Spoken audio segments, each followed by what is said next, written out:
sometimes, I mean, for myself, first and foremost, but I think a lot of people listening can understand this. I didn't want to be a mourning person. Grief and loss and all the messy emotions that come with it, those are the things that I really tried to avoid. And even though I've been in the wellness industry for 20 years now, there was still a part of my well-being and my healing and my mental health that I was actually shoving aside. And that's why this title clicked for me. Yeah. Dr. Mindy here. Your body is in a war zone. Different parts of the brain get activated depending upon how stressed you are. When you look at it from that inflammatory. It's interesting. I mean, that has some merit to it for sure. And you can't control everything. I'd say. And what about a woman who is not pregnant, but she's aiming? Okay, well, we're going to jump right in. And let me just start by welcoming you to my podcast. Yay! Mindy, thank you. I've been so excited for this. I love you, my new friend, my favorite new friend on the I planet, know. my sister that I didn't even know I had, but so grateful I do. Yeah, agreed. I'm like, you're my new favorite friend too. And I always laugh because I'm like, yeah, when you find a new favorite friend, you need to let her know that she's the new favorite friend. So I'm glad the feeling's mutual. Absolutely. So for starters, I love the title of your book. I have to start there. And where did that come from? Let's just start from who came up with that brilliant title?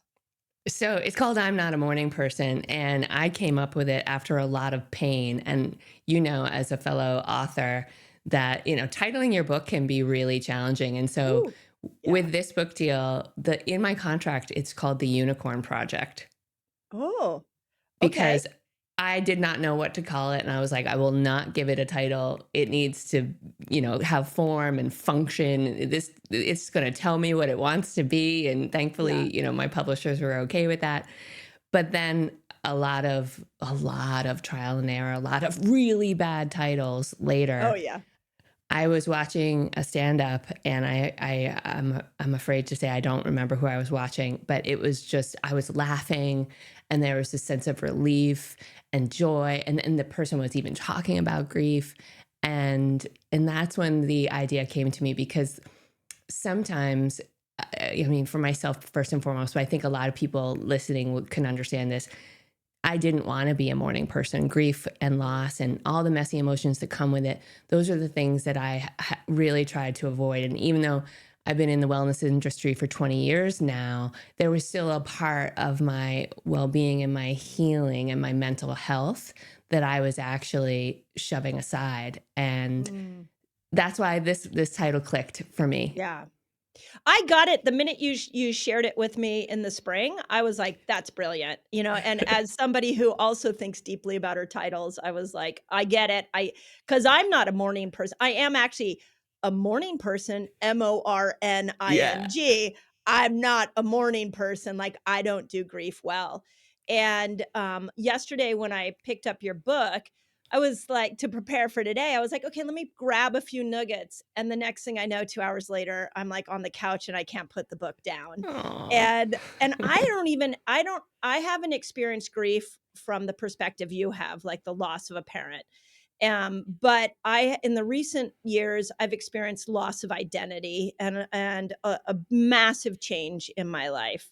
And it's really sent me into places of emotional healing I wasn't planning on going. And in that process, I have discovered what you just said, which is when we're teaching wellness to the world, we can be so focused on what we eat or how we exercise, or in my case, like how you're fasting. But there's like this elephant in the room of emotional trauma that is so hard to deal with. And grief is a part of that. So can you start off with like what grief means to you and how handling grief in I'm going to say the most mature way possible, in the healthiest way possible, is so important for our overall health? Yeah, wonderful. And I love the way you framed all that. So grief is love. That's what it is. It's another aspect of love. And the more we grieve, the more we've loved. And we can't have one without the other. Yeah. But we are domesticated in a grief phobic, messy, emotions averse society.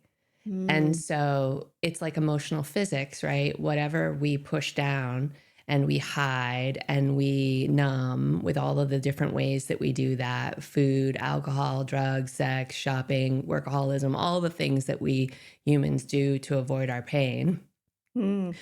The more we do that, again, coming back to this idea of emotional physics, what doesn't come out one way will come out another way. Oh, that's so well said. Right? And Yeah. emotions are energy. That's what they are. They're also information. Yeah. And so I became fascinated by this particular emotion because my therapist says something great, and it's in the book. She says, when the grief train pulls into the station, it brings all the cars. I love that. I saw that in the book. I love that. I was like, oh yeah, that's true. You're like, shit, this is Yeah. a lot, right? And It's a it's lot. not just the current grief you may be experiencing. And let's talk about what that could look like. It could be, as you said, the loss of an identity, the loss of your Yeah. former sense of self, the loss of a loved one. It could be the loss of a job. It could be a miscarriage. It could be, you found out that your partner is cheating and you're just distraught. There's Yeah. losses happen. They come in all shapes and sizes each and every day. And none of us can avoid them, right? I mean, we can't protect ourselves from them. We can try, but we know what happens when we do. It's really not good for our emotional health, and then of course our physical health, because they're so interconnected. And Yeah. for me, I knew that I had to do this work because back in 2016, it was all coming together for me. There was a time where I could no longer run. So I was approaching my 20-year anniversary of living with stage 4 cancer, Yeah. right? So I've had a Which is lot of big. experience with Yeah. grief, losing former sense of self, healthy person, but on paper, right? And not really understanding the emotional impact of that. But then also we're going through a global pandemic. My father is dying, my business is struggling. And it was this zeitgeist where I said, okay, I can't run anymore. I have to stop and face this and find a way through it. And that's when the journey to writing this book and doing this work began. Yeah. So here's what I find so interesting about grief. I love this idea that it's love, and you have this quote in the book, it's love that has nowhere to go. And I love that idea because I'm like the type of person that when I love something or somebody, I'm like, yes, let's just put a bunch of energy there, whether it's a work project or my new favorite friend or writing a book. I put all my energy into that. And when those situations change, there's nowhere for that energy to go. And there's just such a deep feeling of emptiness. And I don't do well with sadness. I don't do well with emptiness. And every time I've gone into these dips where I know I'm grieving the loss of some love energy that I was putting out there, I hate it. I hate it. So how can we like grieving? Is there a way to like that sadness that you feel where you just can't get out of bed and you don't know what to do? Can I like it? I mean, if you can figure out how to like it, I want you to tell me the secret, right? So it's kind of like, not everybody likes their vegetables, but it's probably a good idea to have them, And so the thing about this is that if we think about emotions as information, for example, we can't amputate any of our emotions and expect to be whole. Yeah. We cannot do that, right? We don't have to like them. Okay. They do not have to be the popular girl. They absolutely do not. But it's sort of like saying, like if we think about our organs and I say to you, well, Mindy, here's the thing. Like I really like my lungs. They're cute. Lungs aren't cute, but okay. They're slimy. Okay, so they're just slimy cute. I don't know. There's something about my lungs. They're just so cool. No, I right? love that you picked that organ. But if I say to you, but Mindy, I really think my liver is déclassé. Like my liver is sleazy. My liver is just not my cup of tea. You would be like, what are you talking about? You can't amputate, certain organs because you just don't like them. Oh, They're that's there for well a said. reason. And so when we think about our emotions that way, I think it helps us get curious. And I know you and I are so similar this way. Curiosity to me is the fuel of creativity. It's the fuel of innovation. It's the fuel of healing. Without curiosity, you can't have any of those things. And so Yeah. if you get curious about your emotions and you think of them as information, then you can be like, well, actually, let me learn a little bit about that. Yeah. And for me, when I was diagnosed with stage 4 cancer, I have it in my lungs and my liver. I was like, maybe I'll get curious about these organs so I can do what? Figure out how they work so I can do what? Figure out how I can care for them. Oh, I love that. And that's what it's about. So, how do you care for deep grief? A lot of different ways. And, everybody is unique. Everybody's got their own path. So I'm going to share some things that I talk about in the book and some of the things that have helped me. Yeah. First and foremost is just the awareness of what we're talking about, that you can't amputate any of your emotions and expect to be whole. You don't have to like this emotion. You don't have to be like, yay, let's just go out and have beers, grief, You can't have a beer with grief. How about a glass of wine? You Like could a nice. definitely have a nice Pinot, whatever your Thank thing you. is. But you don't have, my point is that you don't have to be very excited about this. But the point is that you are willing to, you're willing to start on a journey with getting to know this emotion and getting to allow this emotion, because as much as emotions are information, emotions are also energy. Yeah. Yeah. And this is so up your alley. When energy gets stagnant and it has no place to go, what happens is we start to become less vibrant. So well said. Right. Yeah. And it could also be that we start to develop illnesses and, or blockages in our life and our well-being and our abundance and our relationships. And so if we take the idea that emotions are information and then we expand it to energy, then we know that the first thing for us to do is, one, have that awareness. The second thing for us to do is figure out ways to release that energy. Okay. And is that done always through your mind, or do you do it through the body? Because you had a couple of recommendations in the book that I Yeah. thought were unique. Absolutely. So we can't always solve the problems of the mind with the mind. Yes. Yes. Right? How many times have you, Mindy, or anybody else out there listening, you're gonna bang in your head and trying to figure out the solution, and you're like, I'm stuck. Yep. And that's very common. And so, of course, we need support. I think it's so vital if you're going through a big transition in life. Basically, I talk about these griefs as like those moments where you feel like you're in a rupture. Life has changed in an instant. The rug is pulled out from under you. You feel like you're picking up the pieces. It's great to get support. For me, that's in the form of therapy, right? I do need somebody to talk to and somebody to process with. But going back to the idea that we can't always solve the problems of the mind with the mind, movement in our body creates movement in our life, right? We literally, sometimes we just need to change the channel. And I'm not saying go out and be a marathon runner, but if that's your thing, great. What I'm saying is that sometimes the healthiest thing to do is to find a way to come back to the present moment, that present moment awareness, because with grief and loss, oftentimes we're stuck in fear and anxiety. There's other emotions there. Yes, especially those. And there's more to come. Believe me, it's going to get messier before it gets more magnificent. It's magnificent. That's what I heard. It gets magnificent. It can. It absolutely can. But if we're stuck in fear and we're stuck in anxiety, then what happens in the body, all the cortisol, the stress hormones, right? We know what that feels like. And if you think about fear and anxiety, it's oftentimes a ruminating about what could happen or what should have happened or what didn't happen. And when we're stuck in those thought loops, it's hard to know. It's hard to even be in our bodies, right? We're in out-of-body experiences telling ourselves stories. So for me, that might mean breath work, For me, that might mean meditation. For me, that might mean taking a walk, changing the channel, changing my physical state so that I can reset my emotional state. Oh, I love that.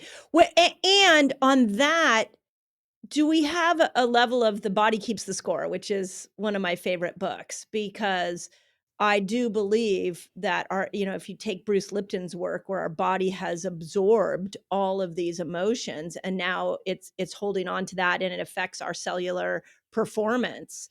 I think we never go to the body to heal an emotional wound. We never think about the Mm. body as holding on to emotions. We only think of like maybe our heart or our mind, but we don't think of the cells of our body. So my experience with things like breath work and EMDR, which you put in the book, are about accessing these memories of the body. But when you access them, you don't know what you're getting. All the memories might come up, which is another theory you had in your book, which is and you just said it about your therapist, is like once you tap into that grief and you come at it from this body and mind level, you're going to get all the all the griefs. And then how do you handle that? Well, so we don't frighten everybody. Yeah, right. Thank you. Well said. Well said. This could happen, right? More things can come up, and I think they're up because there's these emotions are so proud of you. These emotions are so psyched that you're willing to work with them. They're so psyched that you're willing to drop some of the walls and the barriers and the blockages that have kept you small or kept you hurting. Right. And so Yeah. I have this, I'm very visual. So I imagine like, that all of the little boo-boos and aches and pains, or some of them are like, oh my gosh, you guys, come on. She's ready to feel. Let's go. Oh my gosh. I love it. Is that what's happening? Because that's how it feels for sure. I love That is sometimes what's happening. And if we just continue to anchor ourselves in flow, in the peace and the freedom, the simplicity, the ease that we want to feel, then we know that there are these barnacles and these disturbances in the force and this residue that if you tap into it, wouldn't it feel so amazing? Each and every one of us listening, we probably, yes, I'm saying this, can think about a few things that come to mind. Wouldn't it be so amazing if you started to feel those knots unravel? Yeah. Started to feel the freedom that is waiting for you? Yes. It is. But how do you unravel them? That is the one. So when I look at the way emotions play out for me, I feel like excitement and happiness tends to be have like a trajectory, like it builds, builds, builds, builds, and then oh my gosh, maybe there's an amazing event that happens and you're all happy, and then there's the downside of like the dopamine drop. And I feel like sadness kind of does the same thing. It sort of comes in and it has its trajectory and then it goes away. But grief, it doesn't feel that way to me. Grief feels like it grabs you when you're not looking. And it kind of like pulls you out of nowhere, and it doesn't seem to have a rhyme or a reason to it. And in those, and a friend of mine calls it a grief bubble. She's like, a grief bubble will bubble up to the surface. This is how she explained it after she lost her father.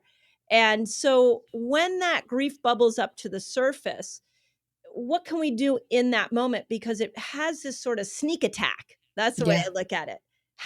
What do you do in that moment? Because maybe, like, I love the story, how you said about crying in the shower and you didn't get that opportunity and you were in the supermarket about to lose it. Like, what do we do when the grief bubble pops up? Is there something in the moment outside of curiosity that we can do to help ourselves through that? Yeah, absolutely. So this is going to come back to what you need as an individual. But for me, the first thing that I will do is take a deep breath and acknowledge that this is the feeling that I'm feeling. So name it, literally call it out, right? Because as soon as I can name it, then I'm like, oh, okay, I've got some tools here. Yeah. And what I want to encourage us not to do is try to find a solution or a fix for it. Yeah, Because that's hard. that goes against what we need. Right. Yeah. And so the once we're aware that this is what we're feeling, we tap into our breath. Really, the next step is allowing that energy to move. Okay.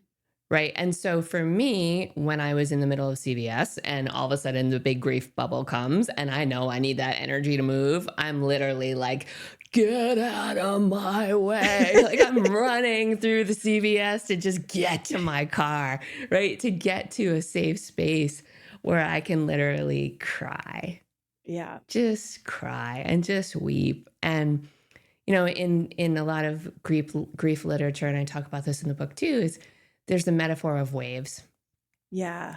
And Yeah. this emotion comes in waves, right? Yep. And so the idea is not to try to hold that wave back, because as strong as you are, you're not stronger than the ocean. Yes. Really? I'm not? Listen, Oh, it took me a long time to just make peace with that bullshit. I was like, excuse me. wait, I like my mom taught me you're a woman, you can do anything you want to do, including take on the ocean. Take on the ocean and exhaust yourself and burn out your Yes. adrenals. Yeah. Yes. No, I'm with you. I'm absolutely with you. So going back to those moments, what are the things that you can do to start to allow yourself to move this energy? Yes. And when you give yourself that opportunity to actually move it, it's amazing that you start to feel a little bit better. Yeah. Follow that feeling. So it could be like physical movement. It could be like, if for those of you who haven't read her book, which I highly recommend, she talks about how she found out that her father was dying and she was in CVS. That was before he died, right? You had just found that out. And then all of a sudden the grief came and you were at the checkout line and you had to get the car as quickly as you can. And I will tell you, I've had moments of grief like that, where I've just been messy all over some random person that is probably like, what is your problem today? And it makes me realize that we are not comfortable with people, especially strangers, being messy and emotional around us. We don't create a container for sadness very well in our culture, like you stated. Is there a way when you're grieving that we can express to people, especially the people closest to us, what we're going through, so that we can either get support or B, they can move away and leave us alone? Yeah, absolutely. That's a great question. So I have a chapter in the book called Awkward Times, Awkward People. Yeah. And here's the thing, each and every one of us have been this person, and each and every one of us have probably had these things said to us. And what I want us to do is forgive ourselves and each other, Yeah. because as I said at the top, we are domesticated in a grief phobic, messy, emotions averse society. So we don't have Yep. these tools. And so when we don't have tools and we're really afraid to screw it up, we can do awkward shit. Yes. Yes. And Very true. so, with that in mind, I talk about some of the things to be mindful about. The first is centering ourselves. So somebody's sharing what's going on with them. They're going through a really tough time. You feel uncomfortable and maybe you can relate. And so you want to bond with that person, make them feel like they're not alone. And so you sort of center yourself and sort of hijack the conversation. You make it all about some loss that you had, right? When the other person could feel that actually doesn't bring us closer together, that makes me feel more lonely and like you don't care about me that very much. And so that's a common thing. And another common thing Very we do common. is, yeah, look, I do it too. I'm like, oh, Yeah. I got you, girl. You're not alone. Let me tell you about what happened to me. Yeah, right. Yeah, it's your way of connecting. I actually, on that topic for a second, I have a friend who's a therapist, and she says that we will even, to connect with another human, we'll even change the tone of our voice to match the tone of the person that we're connecting with. And so I think it's human nature when somebody tells us something sad, we want to say, oh, I got it. Let me tell you something sad back. But grief, we're back at this really, I'm going to call it a strange emotion, because it is this, like you said, this awkward emotion. I can tell you in times when I've gone through grief, I don't want to hear your grief. I don't want to hear about what you went through. I want you to acknowledge the intensity of the sadness I'm feeling right now. That's just how I would want somebody to approach me. But I feel like as humans, we just want to be like, I know, I've been there.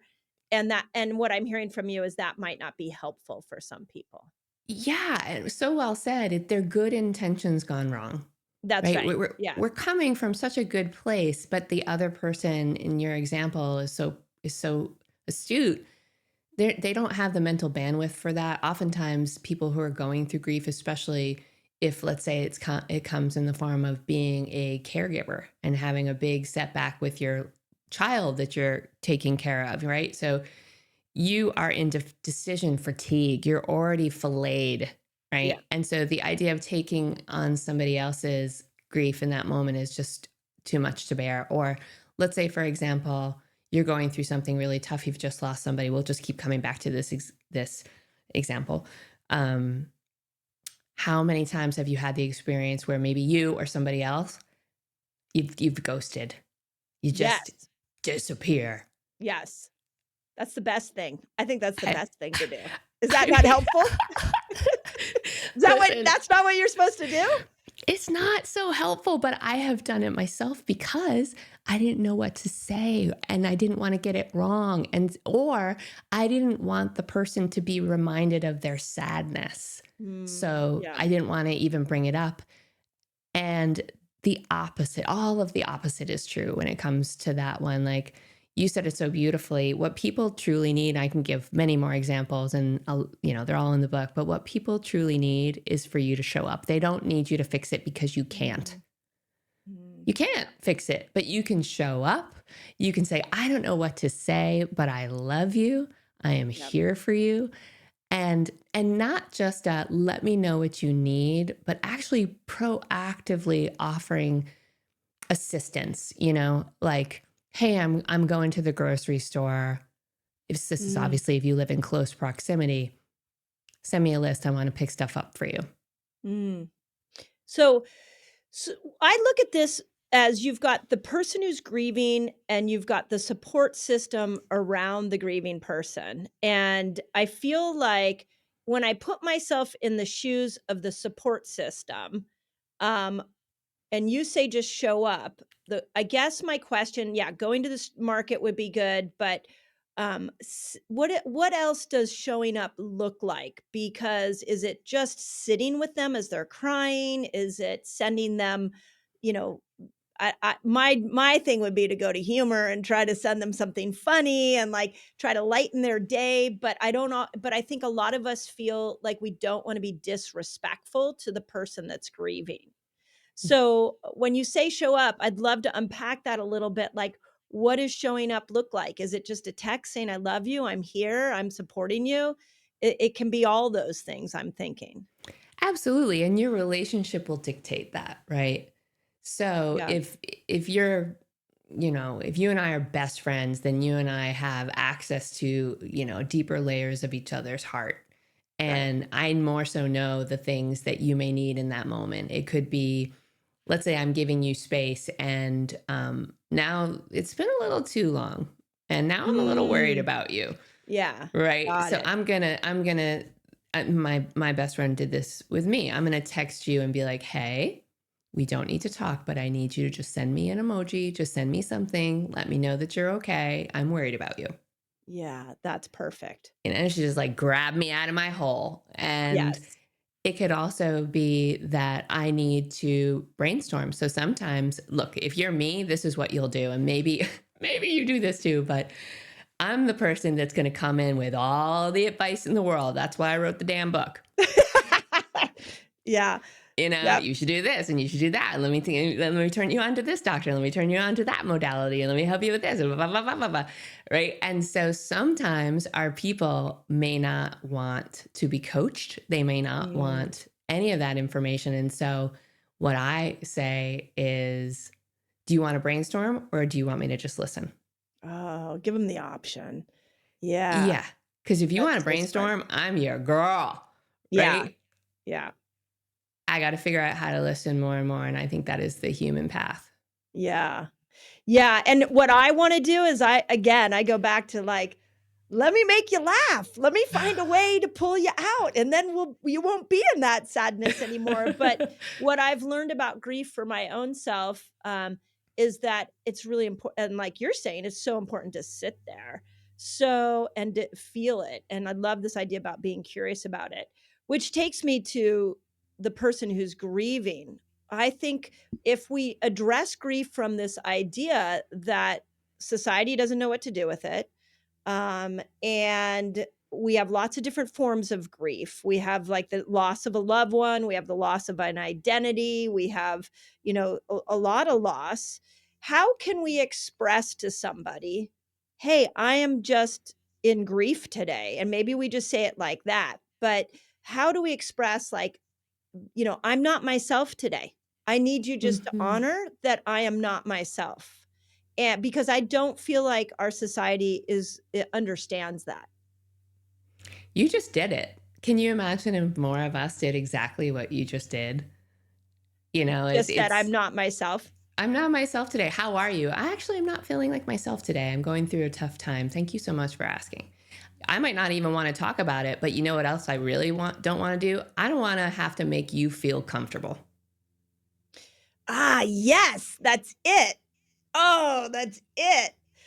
So true. And then that's what those of us that are helpers want to do, right? It's like, this is so me. I will say I'm not myself to my people closest to me. And then they're all, especially my husband, he's like, well, what's wrong? Let me try to fix it for you. And then I'm like, well, shoot, I now have made you uncomfortable. So let me go fix you. And the next thing you know, I'm out of the grief moment and back into the fixer helper moment. Yeah, and we all do that. And here's the thing. I want to make sure we touch on the, I don't want anyone to feel like they have to wallow in this emotion. So I'm saying this to you because, I'm 52 and I forget everything that I want to say sometimes. And so you're going to help me with my hormones. Yes, we're going to fix that problem. Yeah, you're going to help me with that. But my where I wanted to go was this idea of fixing. You as a fixer, as a helper, as a caregiver, as somebody who always wants to be in a state of helping people feel good, I think many of us relate to that. The best thing that you can do for yourself, and I think other people, at least this is what I'm exploring, is to be yourself and to be honest. Because I feel like in that honesty, now again, this isn't dumping, this isn't projecting, this isn't, endlessly venting and bringing the energy down and the oxygen out of the room. But through our honesty, what do we create? We create connection. And if we know, based on all of the research that we're reading right now, we're living in an epidemic of loneliness. Yeah, we are. Yeah. And that's for all the reasons that we are reading about. Certainly technology helps to create that. But I think one of the biggest reasons why we're living in an epidemic of loneliness is because we're lying more often than being truthful. Oh, I think you're right. Right. And so when somebody says, how are you? I will always say, fine. It's my knee jerk. Yes. Me too. Yes. Now, I did this in a staff meeting the other day. We were talking about, we were writing, book campaigns, you're writing lots of emails and you're telling lots of stories. And I was writing about pet loss because I think it's one topic that's often overlooked. And the loss of a pet is profound. Right? And yet a lot of people feel shame around it. They feel like, oh my gosh, I shouldn't be grieving this much. No, that's not true. We just lived in a messed up society that would say your pet isn't as important. Not true. Right? Right. So we're writing about this, and we're writing about one of my recent losses with my sweet dog. And I started to cry. Oh, yeah. I'm in the middle of this team meeting, and I just said, sorry, guys, I'm feeling really emotional and a bit sad right now. And instead of saying, or trying to fix the energy, I just said, thank you for holding this space for me. That's a great line. That is a great line. Yeah. And then they probably loved you even more. And they're probably like, can I work for you for the rest of my life? That's what I'm thinking, because there is something about when we show up authentically and authentically sad or messy or whatever we want to call it, that people it gives them permission that they can do the same. Yeah. And I think that the way you said that was not like you were trying to pull the oxygen out of the room. You were trying to just say, this is where I am. Thank you for being in this space with me. I think that's an incredibly mature way to do it. So, and how did they respond? I'm just curious. Were they? They were great. I mean, they're used to that. This is what we do. You know what I mean? So it's everybody just took a beat, and I just sat with my emotion, and probably no more than like 30 seconds, honestly. And then I said, okay, and then they said, we so appreciate you. And thank you so much for allowing that. And then we went back to marketing copy. Yeah, right. And then you were off and running in your workaholic, Yeah. workaholic challenge. Exactly. Addiction. Exactly. Yeah. Exactly. So do you feel like there are two paths you can take with grief? You can kind of brush yourself off and power forward and not feel it. And then there's the path where you actually really honor it and feel it. Do you feel like if you feel it, and this is the way my brain is thinking, and I know it may not, people listening, you might even think like that's not the goal, but if I feel it, will I get through it quicker? It's beautiful. That's a great question. I love how ambitious you are. I'm like, because if I know I'm going to get through it faster, then I'll sit my ass down and I will feel it. I will cry it. I will deal with it if I know it's going to end. Otherwise, I'm going to do option B, where I ignore it and I turn away. Well, so let's just talk about something that's probably not very exciting to hear, but if we go back to the idea that we can't amputate any of our emotions and expect to be whole, then there are going to be losses in our life where we may actually not totally heal from that loss. And there's a beautiful saying by Carl Jung, and he talks about how we orbit through certain themes in our life, and with each orbit, we pass a new level of meaning, understanding, growth, wisdom. And from where I stand, that mechanism of orbiting is the mechanism of our healing. I love that. Right. And so you can kick the can down the road as long as you want. But I think the invitation is to evolve and to evolve our consciousness. And if we block that energy, or if we try to rush that energy because we want to get to some finish line, it's not going to work. Right. And so we often think that if we allow that feeling, it's going to take us under, and it actually may for a minute, but each time we allow it, we feel more and more relief, more and more peace, more and more understanding, just like that orbiting, Yeah. And so we can put it off if we want to, but the very notion of putting it off is the idea that blocking my energy is somehow good for my well-being. Yeah, right. Right. And so, I've always believed this because, as you know, I live with stage 4 cancer, and I have 24 tumors in my body that have been there for 20 years. It's crazy. And back in the early chapters of my wellness journey, I was so determined to cure myself, Mindy. Because I said, well, if Western medicine can't do it, then I will. Yeah. And fight. The fight. I'm like, don't tell me I have to live with this for the rest of my life. I'll show you, and I have to say that energy is so catalyzing. It's so powerful. I probably wouldn't be as healthy as I am today. I wouldn't have built the community that I've built today if I wasn't wildly inspired to take back my health and take back my power. Yep. Yeah. This is one of the reasons you and I are such kindred spirits, is because a certain paradigm gets set by our culture, and we say, actually, there's a different way, and we're going to find it and follow it. Oh my God, I got chills. Right? Yeah. And so, But after a while, Mindy, even though I was feeling better and my doctors were like, yeah, listen, you're doing great. I mean, it's just kind of hanging out. It's Mm, stable. Whatever you're doing, keep doing it. Good on you. But I had this idea in my mind that if I wasn't cured, it wasn't good enough. mm, mm. And so I put a ton of pressure on myself, which creates what? More inflammation, more sense of like all of the emotions of I'm not good enough, I'm failing. If I can't get rid of this, then my life is on hold.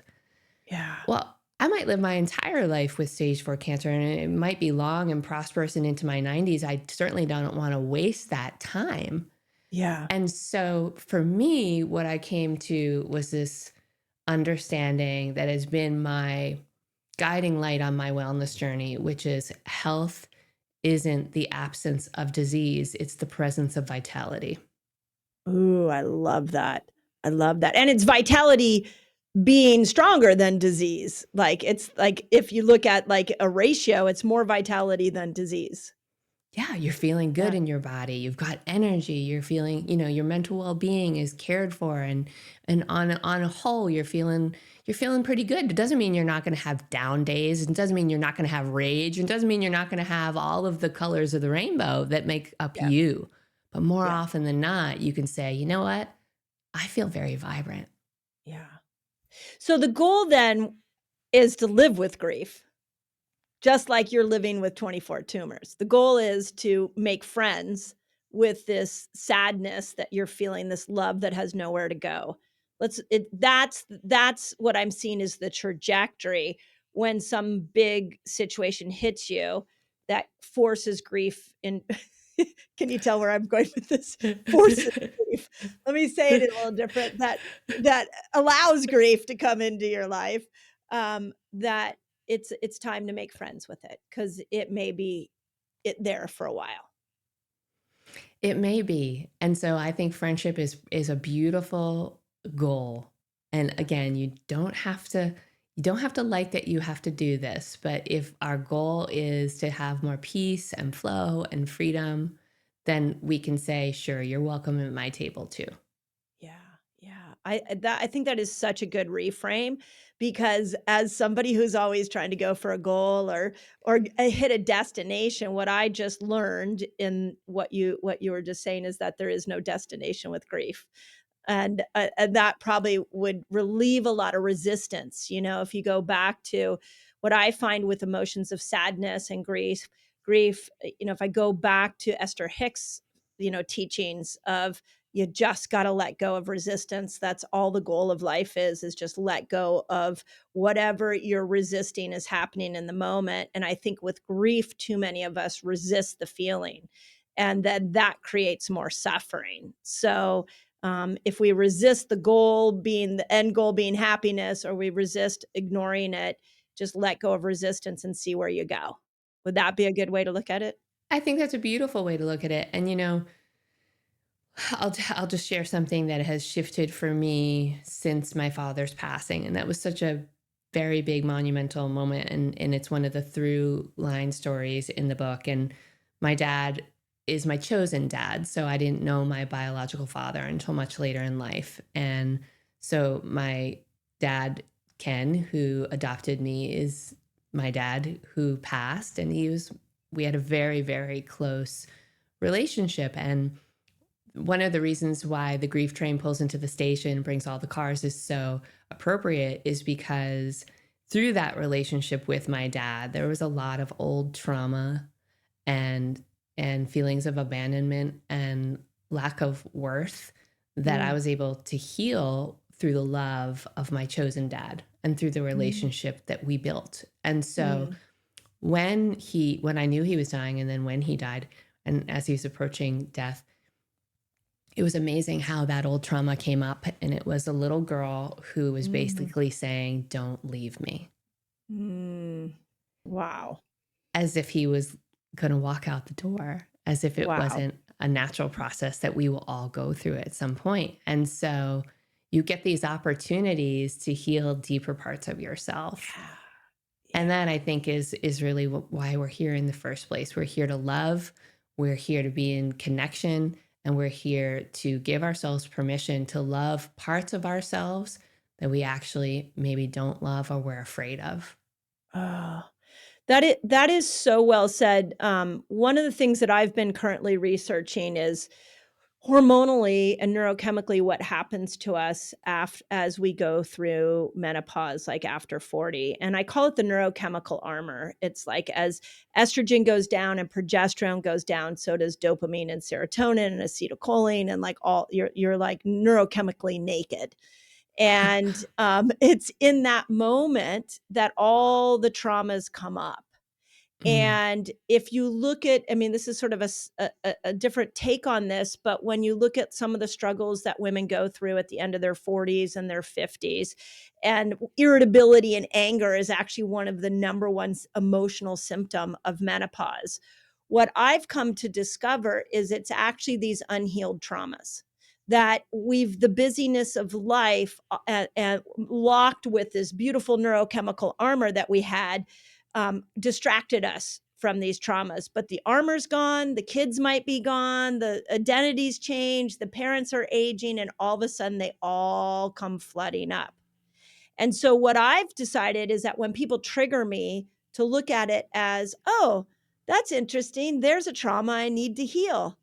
And what I'm hearing is you're saying the same thing with grief, that it can be a door open to a long life of traumas, unhealed traumas that you now get the opportunity to heal. Yes, I 100% believe that. And, there's a chapter in the book called Becoming Unbecoming, and it's all about the Mm. wisdom of anger specifically. Mm.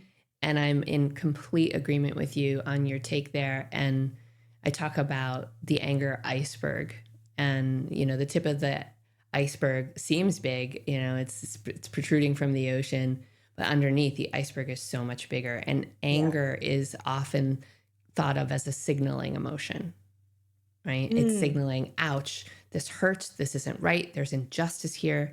But it's also signaling that there's something much deeper lurking under the surface, like that iceberg. Mm. Mm. And I used to shame myself a lot around anger. Shame is another one of those emotions that will kind of come to the party when you're going through a tough time. I'd shame myself around that. That's why it's called Becoming Unbecoming, because my grandmother used to say, oh, anger, that's a very unbecoming emotion. Oh, isn't that interesting? I think actually a lot of people struggle with anger. I actually, when anger shows up for me, I like it in some little sense because it's clarity. I know where to put this feeling I have inside of me. If anger is showing up, there's usually something there. I have clarity on what it is and what I need to do with it. And in discussing anger with a lot of people in my life, a lot of people have had anger directed at them in really horrible ways. And so they are not okay with anger. Is there a healthy way we can process the emotion of anger when it shows up? Absolutely. There's a lot of healthy ways that we can process anger. I think I want to come back to the first thing that we talked about, which is that awareness and also naming what it is. Oh, this is what I'm feeling, right? And then we get curious and we can say, what's underneath it? Now, here's the thing. Anger was always my go-to. And in this process, I realized that anger was, such a protector, such a fighter for me. Yeah. And anger was part of why I started my business and started the revolution that I, created, which was like, don't tell me, you know what I mean? Like, this is, we patients, we're going to get together. We're going to figure out another way. And so there's a lot of good that can come from this emotion. Like you said, it shouldn't be vilified. But it's when it gets out of proportion, or when it starts to dominate our life, or when it starts to change our relationships, that it's that opportunity to say, okay, I have to learn how to care for this emotion. In a responsible way. In a responsible way, in a way that I'm channeling that energy, in a way that I am processing it, whether it's be through therapy, whether it be through, doing my best to take a beat and take a minute before I completely explode. That's not always possible. I had a big meltdown, a couple of weeks ago that I was completely embarrassed by. It's not always possible. I reread my chapter. you know, You went to your own book when you had a meltdown. Now, Oh, right. Oh, damn. Yeah, didn't do that either. what did I say again? Oh my God, that totally sounds like something I would. Let me give myself some advice. I love it. I love that. But Yeah. I wanna go back to the thing that I said that I forgot when you're gonna help me with my hormones. Um, I know if I say it out loud, there's a good chance I'll remember it. So that's my Yeah, little trick. I love it. The thing about this process is I want to leave us on a high note because it's really brave to do this work, and I'm so Yes. grateful for you to bring this to your wonderful community. Because when you and I were talking on Sunday, just catching up, I was sharing how the first part of my career was about helping people understand and address what they're eating, Yeah. and this part of my career that I'm so inspired by and committed to is helping people address what's eating them. Yeah. I think that's so well said. And that's to me, that's holistic well-being. And Yeah. this can be really scary to think about allowing yourself to be on this journey. But I want to say that it's one of the most healing things that you can do for yourself and others. And in the process, because it can feel like, oh my God, this is going to be all consuming. I just have to sit here and cry and name my feelings and Yeah. feel my feelings and get curious about them. Screw this. A big thing that has helped me is to prioritize and sometimes fight for my joy. Oh, yeah. So if you've been sitting there too long, it's time to find a joyful moment. Is that what you mean by fight for your joy? It's like we've talked about how important it is to sit in the grief, but what I also hear is there is a moment to fight for the joy so that you don't hang there too Absolutely. long. Yeah. Absolutely. Because, I really it's love that. energy. We need to move Yeah. it. And so you talked about humor. I have a lot of humor in the book. Why? Because I'm going to Yes, take you you do. to a point and then we got to laugh. Yes. We have to change the energy. And so I bring that rhythm into the book. We need to be around our friends who are funny, that make us laugh, who, we need to go outside and look at I texted you a picture of all the fall foliage, Yep. in my yard. We need to go outside and let the sun hit our face and look at those colors. And we need to find these moments that remind us that we're still here and life is still worth living. And damn it, while we have a chance to live it, we're going to. Oh, that was so well said. That was a mic drop. One last big question that I have for you, and this is kind of a personal question, but I also think a lot of my people listening are going through this. If you could go back and look at the trajectory of your dad getting the diagnosis, and then it was a week after his diagnosis that he died, correct? No, we were together 4.5 years. Oh, so you knew for 4.5 years that he had pancreatic cancer. Yeah, that was the let's get busy. If there's anybody who's going to put together a patient navigation plan, it's me. I'm going to control it. I'm going to fix it. All the things that I'm talking about, I went into overdrive. Yes. Okay. Which is probably why the loss was even deeper, I can imagine. So here's my question. I have 87-year-old dad. I have an 84-year-old mom. They're vibrant, both mentally and physically, but I'm also acutely aware that time is limited with them. And I remind myself constantly to just keep in good relationship with them, and so that I feel emotionally, energetically clean and peaceful when they go. Is there any way, and I'm hoping that will allow me to feel more at ease when they do go. So it's kind of like grief prevention. Is there I what do love you you. think of my grief prevention plan? And is there things that you might have done differently in the loss of your dad that could have eased the grief? And you can totally see where my brain is going and how much I don't like pain in that statement. Yes. Yeah, you know what? This is so beautiful. And the truth is that I think most of us get caught in the fear of the pain. The fear of the pain is actually worse than the pain. Yeah. Right? So that's just something to chew on, is this really the pain or is it the fear of the pain? And I find that fear of pain creates way more pain.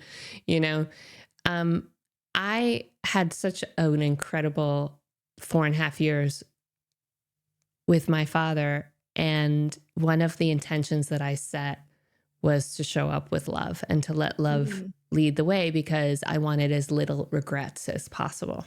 Yep. I did that. I have not done that with other relationships that ended either through, the completion of a relationship or a death. I did not end it that way with my biological father. That ended actually really traumatically. And so, but with this particular relationship, it was the commitment that I made, the intention that I set.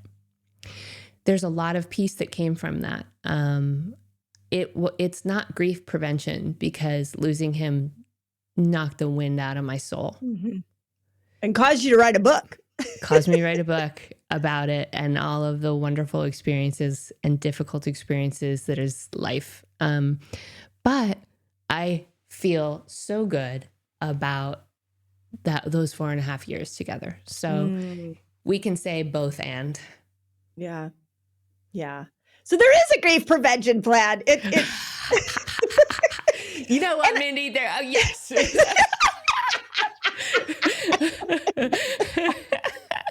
And I think the plan is for every relationship we have, is that when you walk away from that relationship, to ask yourself if you're showing up how you want to show up in it.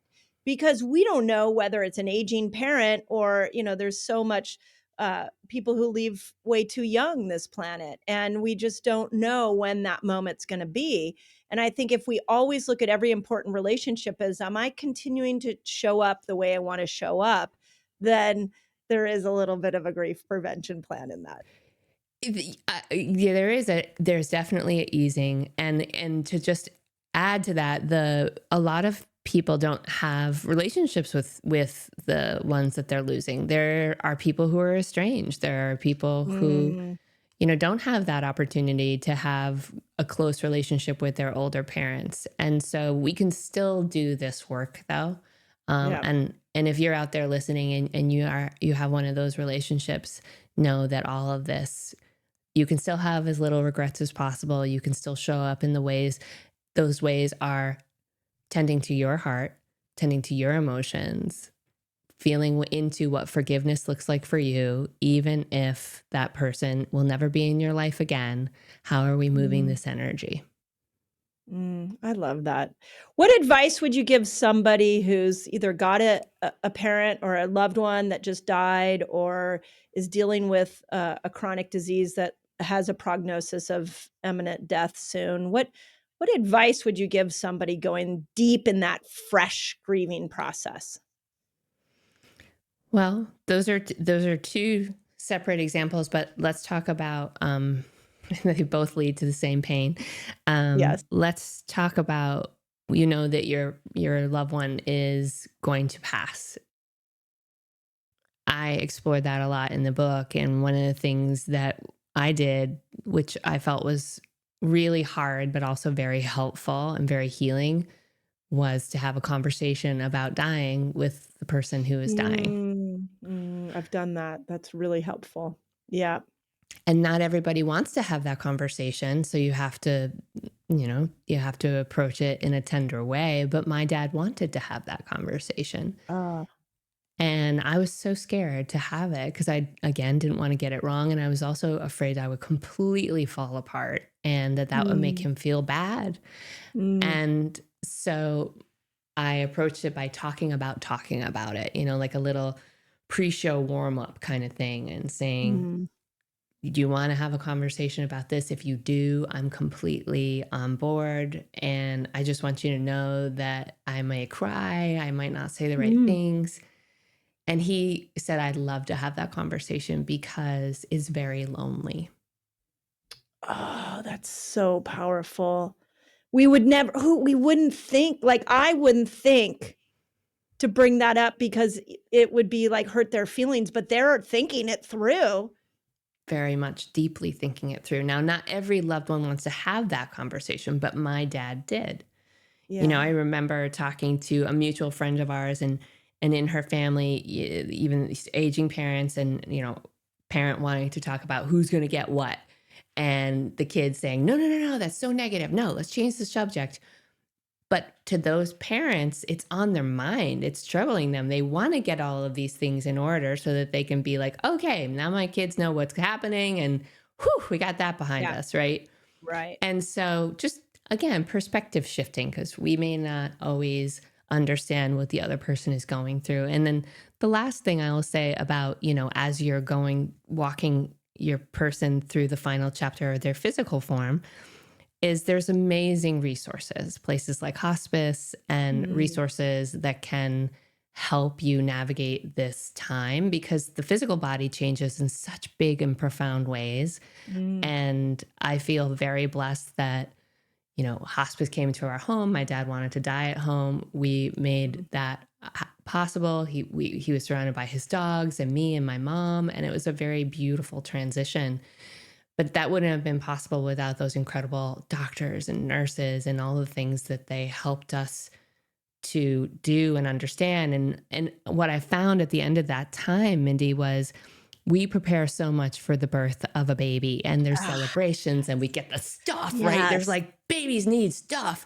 Yeah. And it's glorious, and it's exhausting, and it's a whole new world that especially if you're a new parent, that you don't know how to traverse. But the same is true when somebody leaves the planet. And yet, death is institutionalized, Mm. death is hidden, Yeah. and death is something we don't talk about. So we're going through this. Our person is literally going through the death canal, and we have no idea how to care for them.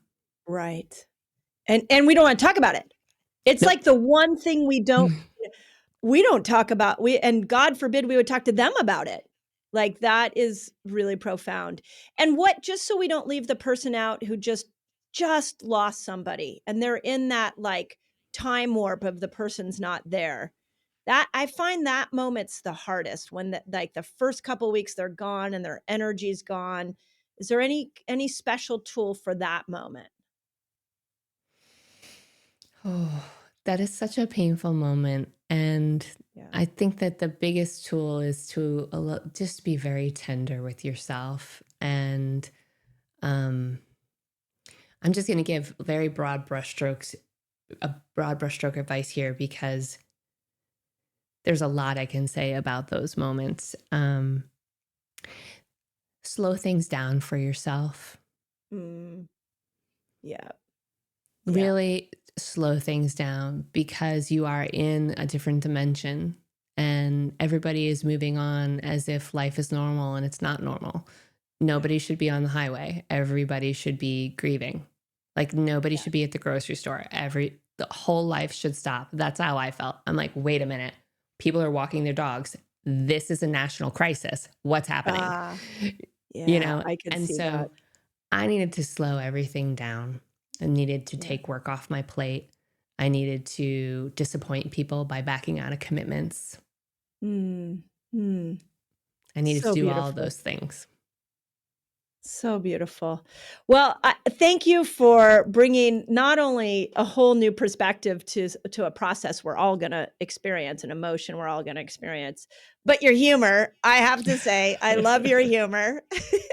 And even in the book, now that I know you, when I read the book, I was like, oh, that's such a good. And then I'm like seeing it as your friend. I'm seeing it as an author. And then like you did throw those humor lines in there just when, the emotion was getting too much. You like threw it in there, and it was so beautiful. So thank you for taking on the daunting task of this. Oh, Okay, Kriss, so where do people find your book? Everywhere books are sold, you can find I'm Not a Morning Person. Okay. And what about if they want to dive in and stalk you and find a bunch of other information? They want to about hang you? out. Yep. KrissCarr.com. That's a good place. There's a lot of goodies there. Awesome. Thank you. I have my last question I ask every person on my podcast, and I can't wait to hear what you're going to say. This is taking our friendship to a whole new level. I should have asked this to you the first night we were out to dinner. What's your superpower that you bring to the world? Oh, my superpower. I think my superpower is humor, actually. I was going to say, yeah. I think so. I like to look at really difficult things in ways that help people get closer to them and maybe not avoid them. And as you so beautifully said, befriend them, whether it's a terrifying illness, the loss of a loved one. So for some people, it could be just like the daunting change of how their self-care, their diet, and their lifestyle, and how can we approach it in a way that's fun and has levity and has a whole lot of compassion. And so I would say that's it. Yeah. So I have to tell you a funny story. When I was in UK, the team there at Hay House, somehow your name came up and they're like, "Oh, have you ever heard her from stage? She's hysterical." And so I've never heard you from stage, but I'm going to dream up you and I doing some kind of comedy act on stage. Done. Look out. Look out. Yeah. Like, I think we'd be really good. Like, I think you and I we're going to propose this to Reed because you and I together on stage, might be more of a comedy hour than an inspiration hour. So I'm so on board. Let's go. Excellent. Awesome. Well, thank you, Kriss. I just adore you. Thank you for being my friend, my new favorite friend. And thank you for bringing such depth of thought in everything you do. That is what I see in you, is that you are not staying on the surface, whether it's teaching people how to live with cancer or teaching people how to live with grief. Like the way your brain works and the depth you go to is helpful for all of us. So thank you for that. Thank you, Mindy. I love you. And I feel the exact same way about you. I'm so glad that you're in my life and I appreciate you. Thank you. Appreciate you.